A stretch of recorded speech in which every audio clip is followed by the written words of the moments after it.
At ngayon po pag-uusapan natin, how can shared passions actually benefit us? Napaka-importante po na maintindihan natin that passion can either be negative or positive. Because, passion is the drive to do something, and it is something that makes you unstoppable. So, hindi po lahat ng mga bagay that we are passionate about is actually a good thing. So, importante sa konteksto ng pag-uusapan natin that shared passions that benefits us are actually passions that is aligned with the Word of God. So, tuloy po natin ang mabasa ng career verse wherever you are. If you are able to stand habang binabasa po natin ang ating career verse, ni-encourage ko po kayo para syempre hindi lang tayo magiging focus kundi we exercise holy reverence as we read the Bible. So it's taken from Ephesians chapter 4 verse 1 to 6 at ito po from the NLT version. Therefore I, a prisoner for serving the Lord, beg you to lead a life worthy of your calling. For you have been called by God, always be humble and gentle. Be patient with each other, making allowance for each other's faults because of your love. Make every effort to keep yourselves united in the Spirit, binding yourselves together with peace. For there is one body and one Spirit, just as you have been called to one glorious hope for the future. There is one Lord, one faith, one baptism, one God and Father of all, who is over all, in all, and living through all. And may the Lord add revelation sa pagbabasa ng kanyang salita. So napaka-importante po talaga sa Panginoon na tayo po ay magsanib puwersa, magkaisa sa lahat ng mga bagay na ating tinatahak, hindi lamang sa simbahan, kung hindi sa ating komunidad, sa ating pamilya, sa ating eskwelahan, sa ating trabaho. At kung sakasakali na ito ay malayo sa ating tahanan, tayo po ay humingi ng grasya sa Panginoon para ang ating tahanan ay nabubuklod ng pag-ibig, nabubuklod ng kapayapaan. Hindi po ibig sabihin na ang tahanan ay tahimik ay may kapayapaan, kasi minsan po tahimik ang tahanan, pero ang lalim ng sugat, ang lalim ng alitan, ang lalim ng pagtatago o pagkukubli ng hindi pagkakaunawaan. So, ang gusto po ng Panginoon sa lahat ng sa lahat ng aspects ng buhay natin, meron po tayong unity dun sa mga kasama natin.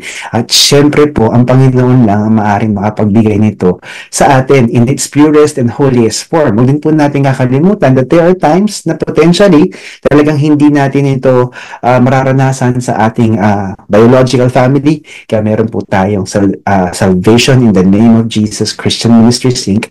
Ito po ang SNJ na simbahan mo na, pamilya mo pa. So bago po tayo magpatuloy, tayo po ay manalangin. Ang manaming Diyos, kayo po ang magpala ng karunungan at mangunawa sa amin sa iyong salita. Kayo po, Panginoon, ay magpakilala, ipakita niyo po at parana sa bawat isa na kasama namin, Panginoon, na nakikinig sa mensaheng ito, ang inyong presensya, ang inyong kapangyarihan, ang pag-ibig, ang kapayapaan, at syempre, Panginoon, yung pagpapala mo sa bawat isa. Dalangin po namin, Panginoon, na ikaw ang maitaas sa kalagitnaan ng lahat. Kami po, Panginoon, ay humihiling, Lord God, ng kapangyarihan ng mula sa iyo para hindi lamang namin, Panginoon, maunawaan, mapagnilay-nilayan, at maalala ang mga salita mo, Panginoon, kung hindi ito po ay aming masunod. Inihiling po namin, Panginoon, dahil ang pagpapala ay talagang nga naman nabubuo sa pagsunod, hindi lamang sa pagdinig. Kung hindi, Panginoon, pag napamuhay namin ito, maiintindihan namin, totoo nga, na ikaw ang Diyos ng kapayapaan at Diyos ng pagkakaisa. At ito ang nais mo dahil ikaw ang Diyos na nagbibigay, Panginoon, ng kaayusan sa lahat ng bagay. Ito man, Panginoon, ay gulo sa bahay na kailangan namin ayusin, Panginoon, either physically or ito ay relational, Panginoon, you are there. Ikaw po, Panginoon, ang namumuno. At kung kami ay magpapasakop sa inyo, marami pa po kami, Panginoon, matatagpuan, maunawaan, matatanggal po ang aming pagkabulag, pagkabingi sa iyong salita. Dahil alam po namin, Panginoon, na ang kapangyarihan mo ang kakasi sa amin sa oras at pagkakataong ito. Ito po ang dalangin namin sa ngalan ni Jesus. Amen. So napaka-importante po na huwag natin kakalimutan na sa grasya ng Panginoon nagkakaroon ng kapayapaan at kaisahan. Huwag po natin hahayaan na tayo ay malinlang na ang kapayapaan ay kaya natin matamasa sa pamamagitan ng ating mga aksyon, sa pamamagitan ng ating mga desisyon o sa mga pag-usap natin sa mga kasapi natin. Ang Panginoon ang peacemaker because He is the God of peace. So, paano nga ba ang shared passion benefit us. So, number one, it's going to give us truthful and deep connections sa mga tao sa kapaligiran natin. Totoong koneksyon. Walang kasinungalingan, walang pagpapanggap, walang gamitan, walang alitan, no backbiting, di ba? Number two, personal and collective achievements. Ibig sabihin, ikaw ay syempre magiging tagumpay at ang tagumpay mo ay tagumpay ng mga kasama mo. And that's how beautiful it is. Pero, wag muna tayong ika nga go ahead of ourselves because this is very important for you to realize na ang shared passion should be the one that is productive. Shared passion should be godly in nature. The company we keep determines our lives. So isipin na po natin, sino ba ang madalas nating kausap? Sino ba ang nagbibigay o sino ba yung nakaka-influensya sa atin? It may be a celebrity na wala tayo talagang, personal relationship. It may be something like an ideology, a book. In worst scenario, syempre, yung pinakamalalapit sa'yo. Either ka mag-anak mo, kaibigan mo, diba, peer level mo, mas mababa sa'yo, it doesn't matter because the company we keep determines our lives. Bakit? Proverbs 13:20, NIV version again. If you can stand up and it's appropriate, stand up with me as we read the Bible. Sabi po dyan, walk with the wise and become wise. For a companion of fools suffers harm. Proverbs 12:26, NIV version. The righteous choose their friends carefully, but the way of the wicked leads them astray. And may the Lord add blessing to the reading of His mighty, mighty word. Napaka-importante na huwag natin kalimutan na kung tayo po ay matapat, tayo po ay nasa katwiran, tayo po ay marunong pumili ng mga tao matapat at nasa katwiran. Kung tayo po ay totoo sa ating kapwa, sa ating sarili, hindi po tayo maliling lang ng mga taong sinungaling sa ating kapaligiran. Nakakaaliw po isipin na ang word na kaibigan, yung Tagalog word na kaibigan, means ibigan. So may pag-ibig. Ngayon, pag-ibig sa magkakaibigan ay pag-ibig na nagbibigay ng proteksyon sa bawat isa, nagpapalakasan, nagbibigay ng encouragement. Ito yung kaibigan na nagbibigay sa atin ng paalala. Nagsasabi ng totoo kung tayo ay nagkakamali at nagbibigay sa atin ng kumpiyansa kung kailangan natin. Ito yung pumapalakpak habang tayo ay nagiging matagumpay sa buhay at genuinely wala siyang gusto kung hindi ang ating tagumpay. In the same manner, ganun din tayo sa kanila. And that is absolutely amazing. Kung ito yung mga taong kasama natin, hindi nakikipagchismisan, hindi mga malisyosa, hindi mga adik, hindi mga mabisyo, hindi gumagawa ng mga kalokohan, hindi nagsasayang ng panahon. Kung hindi lahat ng ginagawa nila ay para sa pag-usad ng kanilang buhay, professional, personal development, di ba? Yung gusto nila, yung kanilang pamilya maayos, kung sila ay may asawa, lalaki man o babae, sila ay nagnanais na may mga kasamang mga tao na lalo magpapalakas ng kanilang relasyon dahil nakikita nila ang bawat isa bilang inspirasyon at nakikita nila yung bawat isa na maaring pagkatiwalaan ng impormasyon na sensitibo pero kailangan pag-usapan para magkaroon ng solusyon dun sa mga problema maaari nila nakikita. Tatagpuan na, i-discover habang sila ay may mga relasyon, lalo-lalo na yung mga asawa na. Ngunit, kung ang mga kasama po natin ay baliktad sa mga bagay na aking nasabi, malamang sa malamang yung passion po na ating yayakapin ay passion ng isang taong makamundo o makasalanan. Yan po yung ayaw ng Panginoon. Dahil hindi po ito makakatulong sa atin. Hindi ito magpapalalim at magpapalawak ng ating pamumuhay. At ang huling verse na gusto ko pong i-share sa inyo, sabi sa 1 Corinthians chapter 15, verse 33 to 34, NIV version says, "Do not be misled. Bad company corrupts good character. Come back to your senses as you ought and stop sinning. For there are some who are ignorant of God. I say this to your shame." So sinasabi po ni Apostle Paul sa simbahan ng Korinto na mayroon ganitong mga pangyayari sa ating simbahan. Dahil tayo ay nagkakamali ng pagpili ng mga kasama sa ating passion na mga godly. And sometimes, nangyayari sa atin, tayo ay nakikipagrelasyon pa sa mga tao outside the church who are not good influence after all. So, huwag po natin kakalimutan, if we engage with this type of people, kahit gaano po tayo kabuti, tayo po ay makukurap.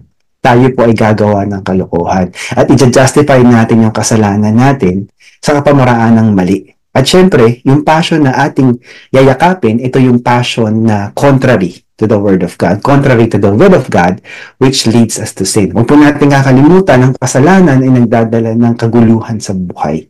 Ito po ay nagdadala ng pagsisira ng unity.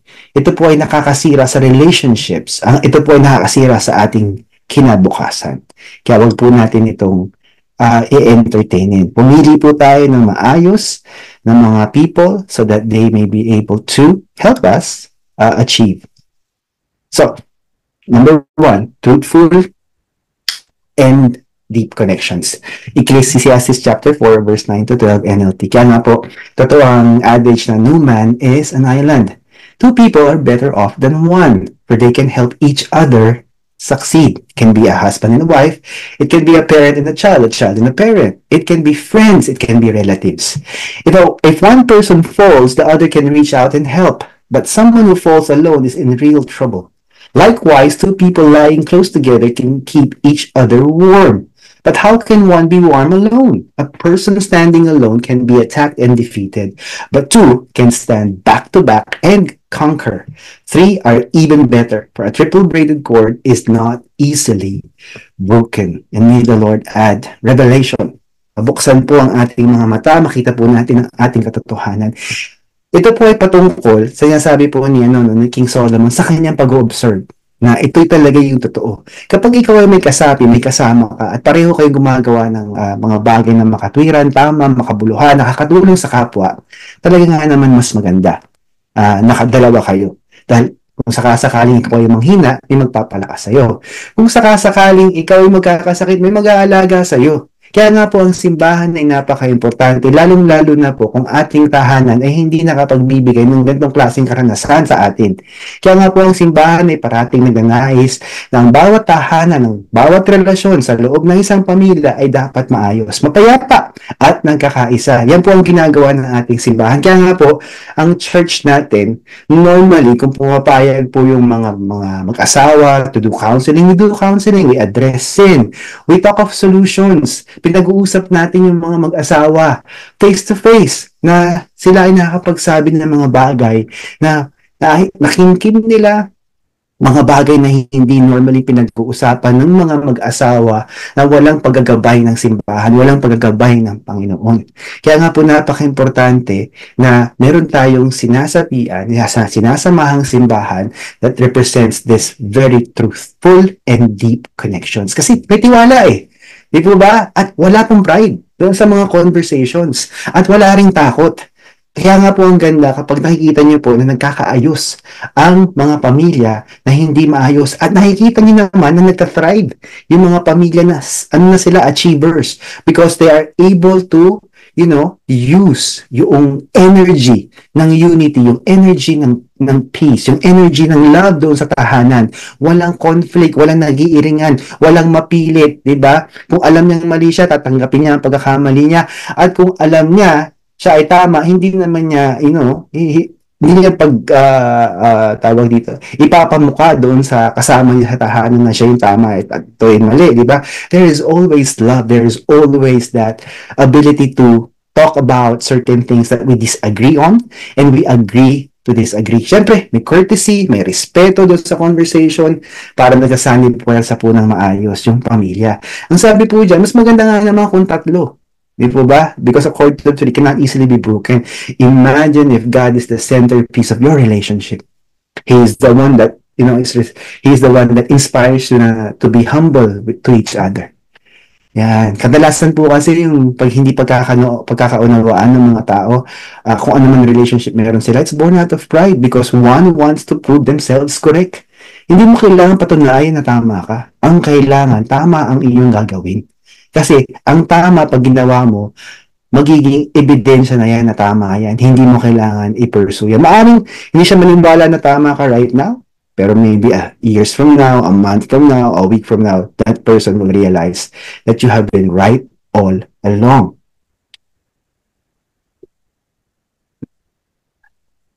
So kapag ang Panginoon po ang kalagitnaan ng kahit anong relasyon, kaibigan man yan, romantic relationship leading towards marriage, di ba? Relationship mo sa boss mo, kahit ang boss mo ay hindi pa mananampalataya, basta ikaw, personally, parang si Daniel tsaka si Darius, di ba?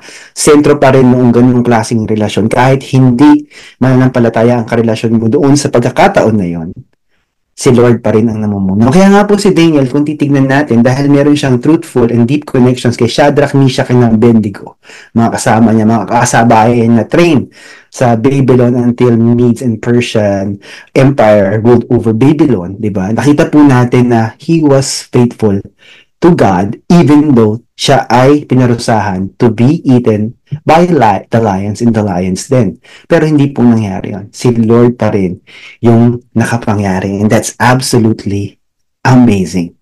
So wag po natin kakalimutan kapag tama ang kasama natin, tama ang kasapi natin, naging parte po kayo ng SNJ dahil kayo po ay tinawag sa simbahang ito, asahan niyo po na ang ating connection ay makatotohanan. Walang gamitan, walang pagsisinungaling, walang tapakan. Tulungan ang inyong mararanasan. Naging deep connections po will definitely help you out. Next, deep connections. Truthful and deep connections, Hebrews 10:23 to 25, NLT version. Sabi po dito, let us hold tightly without wavering to the hope we affirm. For God can be trusted to keep His promise. Let us think of ways to motivate one another to acts of love and good works. Ayan po yung passion that we should be, embracing. Acts of love, good works for the glory of God. Verse 25, and let us not neglect our meeting together as some people do, but encourage one another, especially now that the day of His return is drawing near. And may the Lord add the grace and the ability to apply His word. So napaka-importante po na yung mga kasapi natin sa ating passion area will be people who are godly, who are righteous, and who will always motivate us to do acts of love and good works. Naalala ko po kasi na pag nanonood ako ng social media, trying to get the latest trend, understanding ano ba yung mga hashtag na pwedeng gamitin para mas magkaroon ng viewership yung social media platforms ng SNJ, nakikita ko po na napaka-popular po pala ngayon ng yung mga influencers tumutulong doon sa mga kapwa nila nangangailangan, inaabutan ng pera, kung di kanila sinusubukan nila, di kaya binibili nila yung paninda ng isang tao for the whole day. Tapos ang gagawin nila after they buy the whole stock, lock and barrel for that particular entrepreneur, kung usually kasi binibili nila either retail or food. Tapos ang gagawin nila, pamimigay nila sa mga tao sa kapaligiran. But that's good. That's absolutely fine, and that is absolutely helpful. That is absolutely amazing, and I admire them for that. At sa SNJ po, the difference is we don't advertise it. We don't use it for social media content. Ginagawa po natin ito to really help people. Gagamitin lang po natin ang social media kung kinakailangan po talaga natin na mag-fundraise. Ginagamit lang po natin ang ating social media when we promote yung mga webinars for a cause. Kasi part po yan on motivating others to do good works. Kalimutan natin ang ating sarili. For once, for twice, and forever. Ang ganda po kasi kapag huminto na tayo, na parati natin tinitignan yung kakulangan natin, ano yung mga nais natin, ano yung mga bagay na wala tayo, we forget the act of love, of taking care of us. And one way to take care of us is to have an attitude of gratitude. Sa SNJ po, makikita niyo yung mga tao pag nagkasama-sama, may pagkakataon na, what are you thankful for? And we talk about that because ito po ay part ng culture ng ating simbahan. Now, we never forget to remind each other to give thanks because that is good work for yourself. It is good for your soul. It is good for your experience. It is good for you. At hindi mo kailangan gumastos. Di po ba? Subukan nyo to. Halimbawa, kunwari lang, natitempt kayong kumain sa labas. And there is no good reason for you to eat outside except to, eat something very nice. Subukan nyo, bago kayo mag-decide mag-eat out, pero may craving ka, magpasalamat ka. Sa lahat ng maaari mong pwedeng ipagpasalamat. Kahit ikaw ay dumadaan sa pagsubok, kahit ikaw ay dumadaan sa disiplina, ipagpasalamat mo. Kahit dumadaan ka sa isang panahon na mahirap, challenging, magpasalamat ka. Alam mo, mawawala yung craving mong kumain sa labas. Dahil nabusog ka na sa pagpapasalamat. Hindi ka na gumastos, nabusog ka pa. At yung kabusugan mo, it's intrinsic. It is from the inside. And it satisfies not only your soul, but it makes you motivated to do good works. Not only for yourself, but for other people. Subukan mo. Right now, magpasalamat ka. Kung ano man yung pwede mo ipagpasalamat mo. 3 things right now. I will guarantee you, kung gagawin mo ito mula sa puso, gagaang ang pakiramdam mo. At yan po ang nagagawa kapag meron kang truthful and deep connection sa mga tao. Natututunan mo ang mga bagay na hindi mo ginagawa dati. Natututunan mo, di ba, ang mga bagay na pinag-take for granted mo. Nalala ko tuloy na I was having a discussion with a person, hindi ko po siya friend, hindi ko rin po siya acquaintance, we just had a discussion. So siya po ay medyo may edad na, tapos nagrereklamo siya sa karamdaman niya. So, all of a sudden, I was prompted to ask this person, kayo po ba ay nagtatrabaho pa? Sabi niya, hindi. So, sino po ang nagpipinance ng inyong mga gamot ninyo? O yung pagpapacheck up ninyo? Sabi niya, ay, yung mga anak ko. Okay, so ibig sabihin po, kahit po kayo ay may karamdaman, na most likely kayo yung dahilan kung bakit may karamdaman kayo, meron pa rin po kayong dapat ipagpasalamat. Kasi yung mahaba po yung buhay ninyo eh. Dahil tinutulungan kayo ng mga anak ninyo. Di po ba? Para bumili ng gamot. At para mapacheck up kayo. Sabi niya, ano? Hindi po ba dapat ipagpasalamat natin yung mga bagay na yun? Sabi ko sa kanya, pwede po ba tayong magpasalamat right now sa gawain na yan na nararanasan mo mula sa mga anak mo? Tapos alam niyo, na-realize niya na imbis na maging grateful siya doon sa mga anak niya, imbis na i-express niya yung thankfulness niya sa mga anak niya, nagiging masungit pa siya sa anak niya dahil iniinda niya yung karamdaman niya na kahit hindi niya inamin sa akin, most likely siya ang dahilan kung bakit may karamdaman siya kasi hindi naman po tayo nagising na lang na may karamdaman eh. Bibihira yung nagkaroon na lang tayo ng illness all of a sudden out of the blue. Diba? Overnight, we became terminally ill. Normally, it is a succession of decisions of what we ate, what we did, bago tayo nagkaroon ng sakit. And when we were having that conversation, na-realize niya na naging masama siya sa kanyang mga anak. Dahil nirereklamo niya yung kulang na tingin niya na ibinibigay ng anak niya. Hindi niya nakita yung sakripisyo ng mga anak niya na imbes na gamitin nila yung pera nila doon sa kanilang pagpapalago, sa negosyo, o doon sa may mga asawa at anak na, napupunta pa sa kanya. And that's how ungratefulness blinds us. And SNJ will teach you, ang simbahan na to, by the grace of God, will teach you, hey, rejoice always, pray unceasingly, and give thanks in all occasions. Dahil yan po yung magbibigay ng malalim na pagbabago sa ating buhay. Hallelujah. Pag-usapan po natin ang personal and collective achievements, Proverbs 27:17 Amplified Version. As iron sharpens iron, so one man sharpens and influences another through discussion. So kaya nga po importante na kailangan pong tama yung mga kasapi natin. Kasi hindi tayo pwedeng maging careless sa pagpili ng mga kaibigan. Dahil nahahasa nila ang passion natin na either tama, godly, or mali na ungodly. Tuloy po natin. Acts 2:44-47 NLT version says, again, read with me while you are, on mute sa Zoom or watching this online. And all the believers met together in one place and shared everything they had. Shared everything that they had. Even thanksgiving, worship. But they sold their property and possessions and shared the money with those in need. They worshiped together at the temple each day. Met in homes for the Lord's Supper and shared their meals with great joy and generosity, all the while praising God and enjoying the goodwill of all the people. And each day the Lord added to their fellowship those who were being saved. This is absolutely amazing. Nakakayanig po ang mga verses na to. So these people, they were together. The success of the individual is the success of all. The success of the the success of all is the success of the individual. Nobody was losing doon sa relationships nila because they were sharpening each other. To do what? To worship God.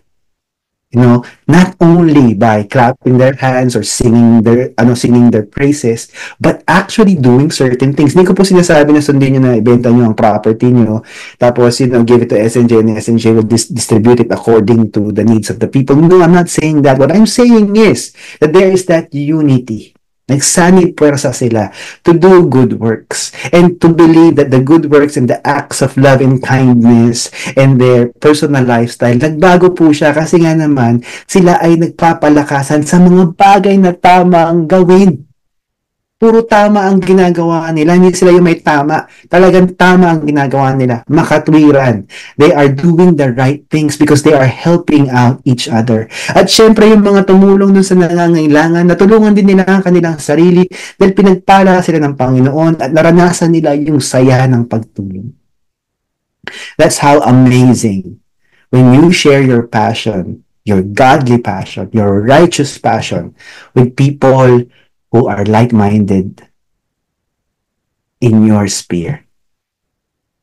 At ano nangyayari sa kanila? They worship together, they share their meals. Pag kumain sila, sino ang centerpiece ng conversation? Hindi yung kapitbahay, hindi yung opisina, hindi yung trabaho. The centerpiece of the conversation is gratitude to God. The centerpiece of the conversation is scriptures. Centerpiece of the conversation are ideas. Ano pa ba yung pwede natin gawin? Ano pa ba yung acts of love, acts of kindness, good works na pwede natin gawin so that we can glorify God in the process? Sino pa ba yung mga nagkakaproblema sa pamilya that we can help out? Who is sick? Who needs this? Who needs that? They were looking after each other and focusing on the needs. True needs ng mga tao. The fellowship was strong. When they ate together, when they shared their meals, there was great joy. There was goodwill. Di ba? They were enjoying each other's company. Walang nag-iiringan, walang nag-ismiran.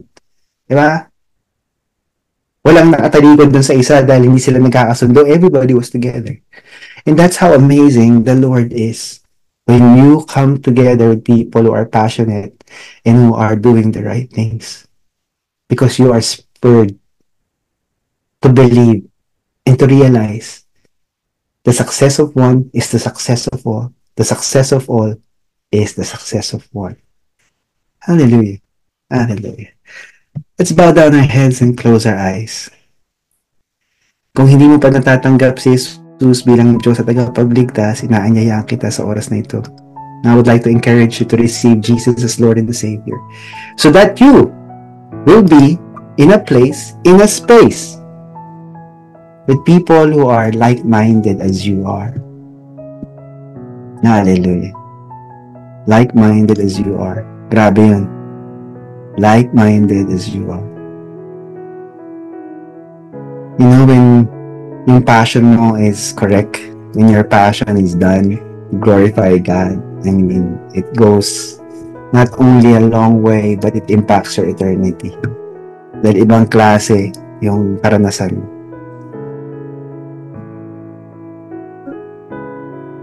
So, kung nais mo makasapi sa pamilya ng Panginoon, kung nasaan ka mang lupalop sa mundong ito, nasaan ka man, the Bible is there. It's available for you. God is there. He is Emmanuel. He is everywhere. And this church, if you are called for this church, and if you need this church, if you need guidance, we are more than willing to bring you in. So first step, kung hindi mo pa natanggap si Jesus Lord and Savior, you want that to happen today. Ask forgiveness for every sin that you are reminded of. Step number 2, thank Jesus because He is Lord and Savior. He is the reason for our salvation. He is the reason for our salvation. And step number 3, ito po yung pinaka-importanting step. Kailangan niyo pong ulitin ng panalangin ito, sapat na dapat niyo marinig ang inyong sarili. Because the Bible says, if you believe in your heart that God raised Him from the dead and confess with your mouth that Jesus is Lord, you will be saved. Ulitin mo lang ang panalangin ito. Jesus, Nais ko pong anyayahan ka. Umanahan sa aking puso. Sakupin mo ang aking pagkatao. Na ikaw ang aking maging hari. Ikaw ang aking maging Diyos.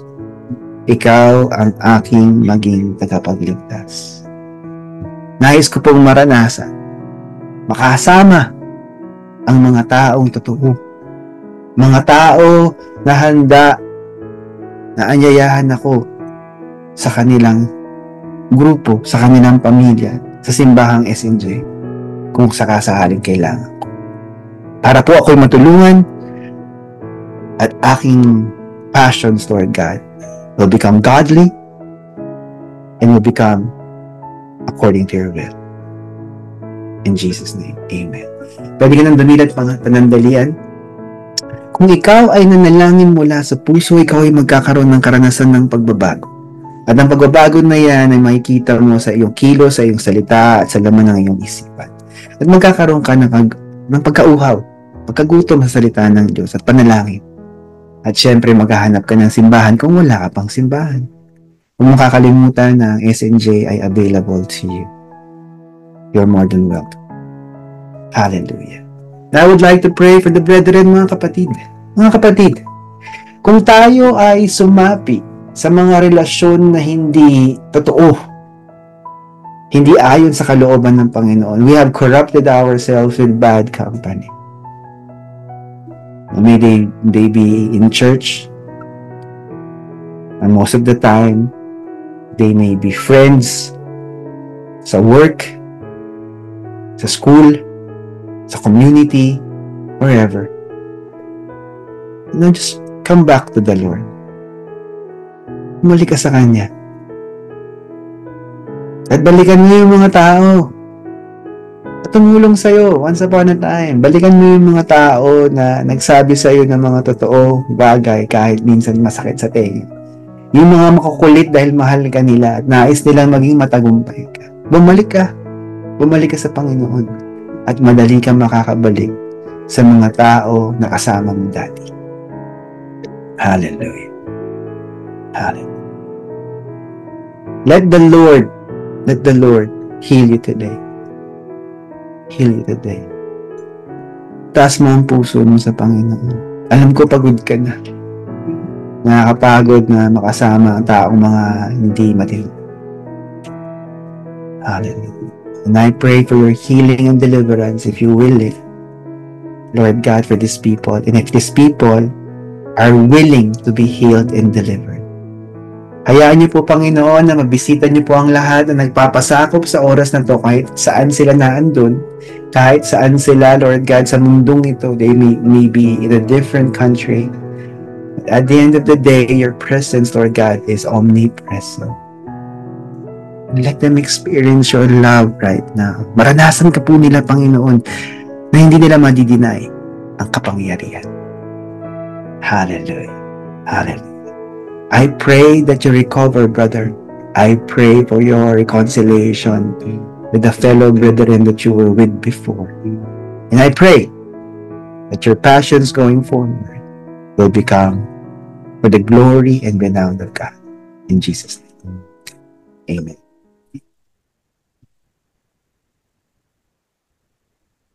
Hallelujah! Maraming salamat po sa ating Panginoon. You know, I am just overflowing with thanksgiving right now, especially kung titignan ko po ang nangyayari sa mga buhay ng kapatiran na kilala ko. Indeed, God is amazing and there is nothing impossible kay Lord. So, sa mga nanonood po sa atin, sa streaming services natin, patuloy niyo pong i-share ang ating content. Kung hindi niyo po na-like, na-follow, hindi ba po na share yung content natin, you know, sa YouTube and FB, please do share. At kung sakasakaling naisip po ng prayers, naisip po magkaroon ng tayo ng contact, you want to have that truthful and deep connections, or if you are looking for a church right now, virtual, I guess, it works, of course, obviously, today, as you have witnessed it.